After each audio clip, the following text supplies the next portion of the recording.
Hello viewers, எல்லோரும் எப்படி இருக்கீங்க? நல்லா இருக்கீங்களா? அடிக்கிற வெயிலில் எதையாவது ஜூஸை வாங்கி குடிச்சிட மாட்டோமான்னு சொல்லுது. கடைகளில் விற்கிற பாட்டில் ஜூஸெல்லாம் வாங்கி குடிச்சிடுறோம். அந்த பாட்டில் ஜூஸ் எல்லாம் குடிக்காதீங்க, அதில் ஒன்றுமே இல்லை, ஒன்லி சுகர் தான் இருக்குதுன்னு டாக்டர்ஸ்லாம் அட்வைஸ் பண்ணிகிட்ருக்காங்க.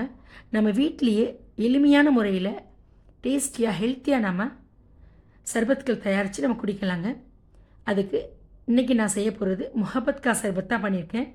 இந்த முஹப்பத் கா சர்பத் பண்ணுறதுக்கு 1 லிட்டர் பாலை நல்லா காய்ச்சி ஆற வச்சு ஃப்ரிட்ஜில் 1 ஹவர் வச்சு கூலானதும் எடுத்து அதோட தர்பூசணி பழத்தை நல்லா க்ளீன் பண்ணி விதையெல்லாம் நீக்கிட்டு குட்டி குட்டியாக கட் பண்ணி சேர்த்துருக்கேன். அதோட ஜெம்ஸா விதைகளை ஊற வச்சு சேர்த்துருக்கேன். நான் சுகர் ஆட் பண்ணவே இல்லைங்க, ரூஹப்சா சர்பத் மட்டும் தான் ஆட் பண்ணியிருக்கேன். அந்த சுகரே போதுங்க. அதை மிக்ஸ் பண்ணி ஃப்ரிட்ஜில் 1 ஹவர் வச்சு குடித்தோன்னா குழு குழுன்னு இந்த வெயிலுக்கு ரொம்ப டேஸ்ட்டாக இருக்குங்க. நீங்களும் செஞ்சு பார்த்துட்டு மறக்காமல் உங்கள் ஃபீட்பேக்கை தெரிவிங்க.